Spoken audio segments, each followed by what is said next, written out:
Good morning, everybody. This is Jake Cleveland Payne for Coffee and Conversation. And today is a quick rundown of the eight things in the eight things to talk about newsletter that was published by the Conversation Project a few hours ago, about an hour and a half ago. So I've got coffee. I'm in my office. I am preparing for a day of work as I have a more than hands full in my full day, full time job, something like that. And the Conversation Project, one of the many media things I do on my side gigs as a part of Morbid Media. And apparently I should have scripted out better as well. Today, we're going to go over, as we said, we're going to start doing more of these coffee and conversations, getting up in the morning, going over some of the things that we gathered last night and to explain to you what some people may talk about as you are getting closer and closer, or probably already back to going to work or gathering around more people. You may be hearing our special guest, JJ, who is here with me today, hanging out with Dad at the office. So she's to the side watching YouTube videos of her own, obviously not watching me because I'm not quite that funny. So let's go ahead and get into the stories for today. Quick apologies for yesterday. Yesterday we had I had a glitch where I basically didn't pay attention and I posted double stories. So we missed out on the top two stories in yesterday's newsletter, which ironically enough, one of those stories was Obama being a foul-mouthed person, cursing out the name of, if not exactly the personage of, Donald Trump, basically calling him a lying, cheating MFer. So that will probably come up this weekend. If you want to check out more about that, make sure you are tuned in for our weekly wrap-up podcast, which I'm going to try to record in strange circumstances again this week. And that will definitely be a top story. Definitely ranked so high yesterday. I don't see it being knocked out of top 10 range unless something awesomely large pops up this week. So let's go into the stories. And these are in the order that they are of importance, or as we rate them in engagement. Engagement is how we basically tell where things are going. Engagement over the course of the time period. The story that got 23.28% engagement for the last 24 or 32 hours is the story on Sasha Johnson, the Black Lives Matter activist over in London, who was shot in the head and right now is fighting for her life in critical condition. You can read more of these stories by going to the website. If you're seeing this, you'll actually see the link to the newsletter there, so you can actually read along what's there, and you can find links to subscribe to it if you're not actually getting it every single day. This is being seen as more or less a hit, although there's still some skepticism on exactly how it was prepared, but it does seem like it was a targeted attack, and that's essentially what the Metropolitan Police in London are saying about this, what's going on. She, of course, Sasha Johnson being a prominent leader in the Black Lives Matter movement, which is larger than just here in the States, and a lot of us here who don't engage in more news don't quite understand just how big this thing is. Black Lives Matters and the protesting in general has been big this year. Black Lives Matter protests have been big in many places that you would not think that they would be. But yes, there are people of African descent in other places that are of Anglo-European majority that have had issues, and now they are speaking up just like we are speaking up here. A very sad story that was posted more or less as an offshoot. It was something that was there to post. Like I say often, post a lot of stories because we have to post a lot of stories to fill the time. This is a very sad story about a University of Cincinnati soccer star who died in a boating accident. Her body was found after the boating accident. Her name, Ali Sadlowski, 21 years old. Wasn't much of a write-up in the story other than basically what you do in these things is you have more or less a minor bio of what she did.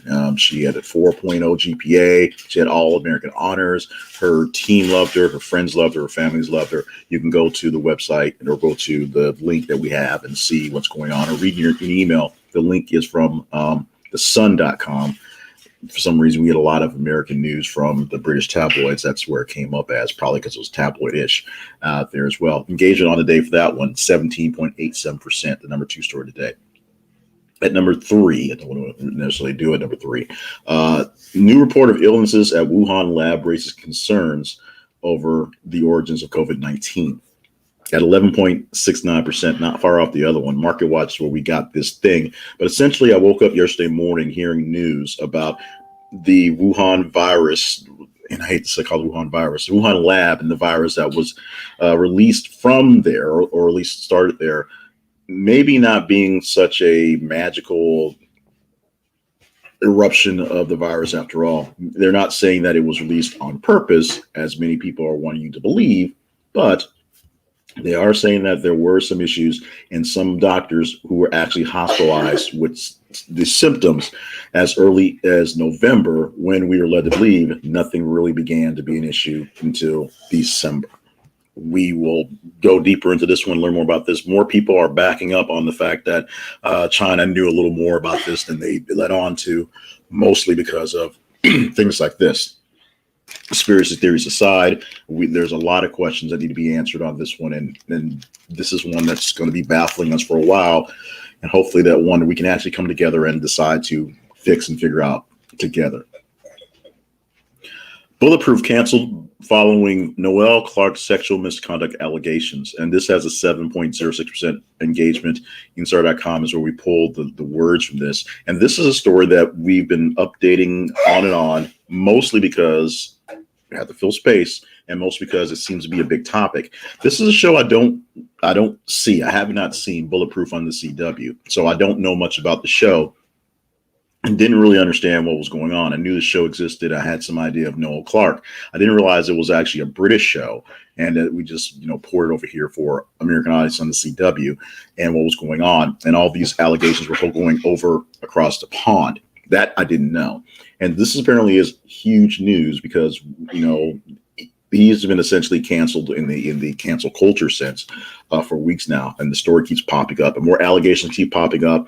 And now the show that he was doing, anytime somebody loses a show, it's usually a big deal because of loss of revenue and a stigma attached. We'll get to more of that in another story coming soon.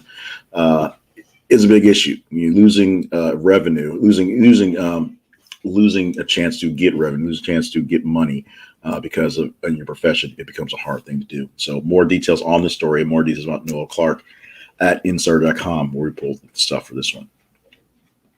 The story that came in fifth today, Gordon Sondland hits Mike Pompeo with $1.8 million lawsuit over unpaid impeachment legal fees. That is the former U.S. ambassador to the European Union who was fired by Donald Trump. He gave testimony at the impeachment trial, I believe the second impeachment trial of Donald Trump. Oh, probably actually might have been the first one because of the timing of it. And he's suing the State Department and Mike Pompeo specifically for unpaid legal costs from all that probe. Here's the thing about all these big things. Lawyers cost a lot of money.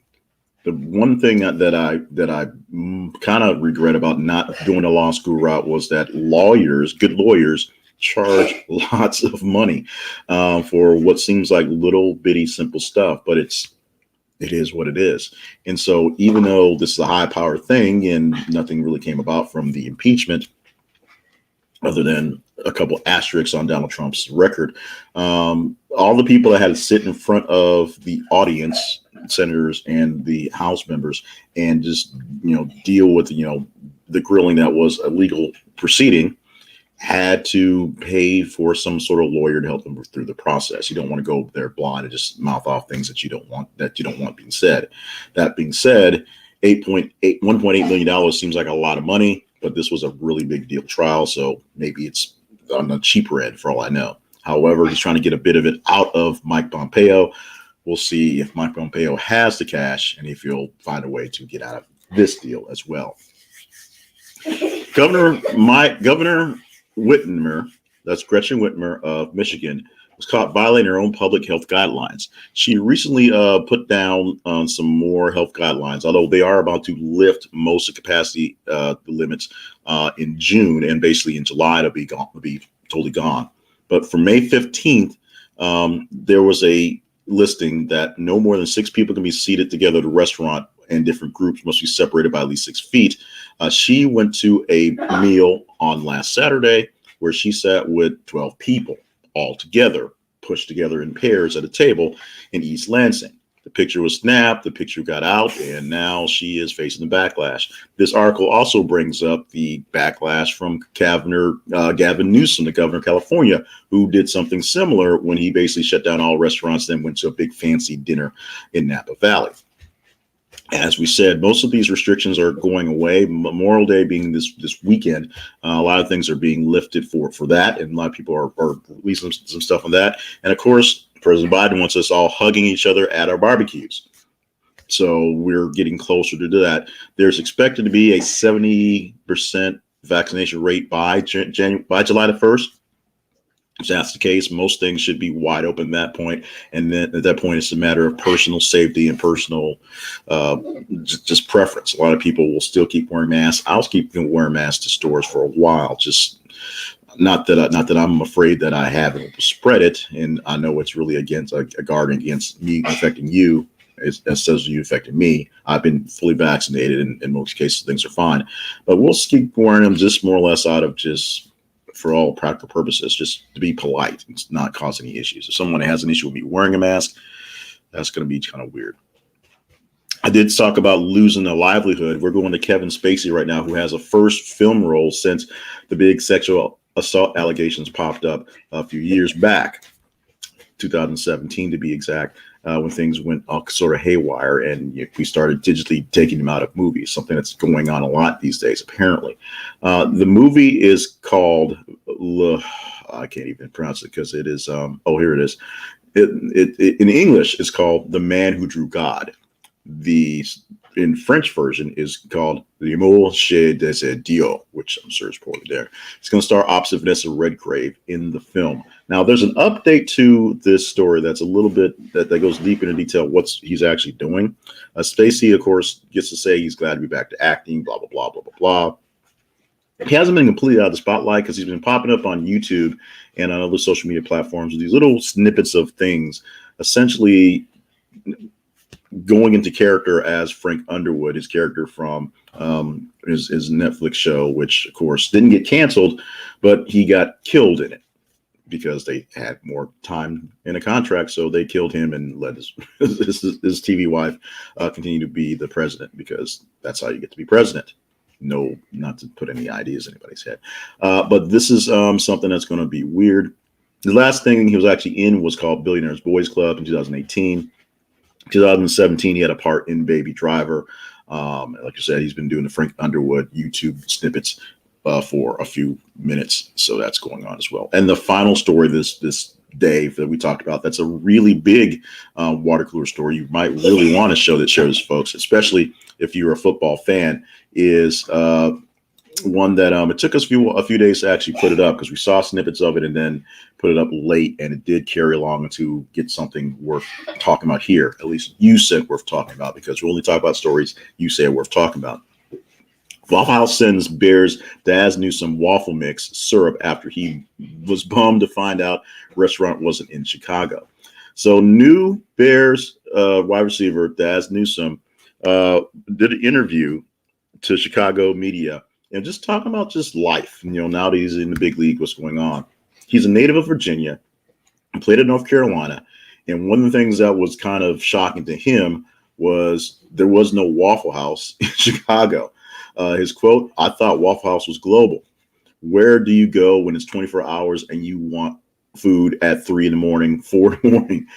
So while they did not have some sort of permanent fix, like we're building a Waffle House outside the stadium, the folks at Waffle House sent him a care package, which including the recipe and the mix for their famous waffles and their famous syrup as well.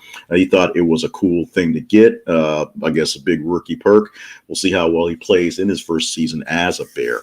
But it is a big deal to be a big deal, I guess, for these things and have these things happen. The engagement for both those stories are 3.81, so they're essential tie. How Kevin Spacey got to be ahead of the story on Daz Newsome is that Kevin Spacey's story was the youngest. It got posted later than Daz Newsome, and so the younger story always gets top billing because it's got there quicker. Those are the 8 stories we had to talk about for today. As I said yesterday, apologies for the mishap. I have to thank the beautiful Christina with a K, my lovely wife, for telling me what was happening in the day part, because what I did was I copied the wrong block twice, and you missed out on a link to the story on Barack Obama, who called Donald Trump a lying, cheating MFer. He probably said more than that, but the quote was MFer. That's the way it was presented. So thank you for everybody who popped in on the live feed today. Thank you for anybody who's going to watch this in the next few hours on the past. If you want to see what's going on with the conversation and be a part of the conversation, even when we're not doing these things, it's very simple. Follow us on Facebook at This Is the Conversation. You'll search and see the blue speech bubble looking thing. Follow us on Twitter at @TH_conversation. And as you check your feed every day, you'll see what we have going on. You can also go to our website, thisistheconversation.com, and click on the side. We have the listing that has the 5 recent postings from Twitter, so you can see what stories are basically in the feed, in the queue at that point in time. Just click on a link, like it, love it, hate it, share it. And the more you engage with stories on the social media sites, the higher the scores they get and the more chance they get of being something we talk about. The story about the young lady who died in the boating accident was something we posted literally late last night, after it just sort of kept hanging out there, and it had enough juice, enough people interested in it on both Facebook and Twitter, that it pulled it all the way up to number 2 for today. In fact, as trends seem to go, as high as it was, I won't be surprised if it's going to be the highest rated Facebook story for this week once we get through to the weekly wrap-up countdown. The weekly wrap-up is a wrap-up of the top 10 stories from Friday to Friday. So this weekend we go through and we rank them all top to bottom. And we tell you what stories at the top and what story literally is at the very bottom, story that you did not care so much for whatever reasons, the almost relevant story of the day, the week. And normally it's something that's posted late Thursday, early Friday, and doesn't get traction. Sometimes it's something that's posted in the middle of the week that for some reason got ignored. We don't know until we start tabulating, so we'll get to that and talk about that there. As you see here, strolling at the moment, if you want to help out the efforts, go to buymeacoffee.com/JClevelandPayne. You join one of our coffee clubs, or just buy us 1 cup of coffee. I have me and a bunch of other folks who help put these things together. It's a grand effort. It's a effort and joy and love to do.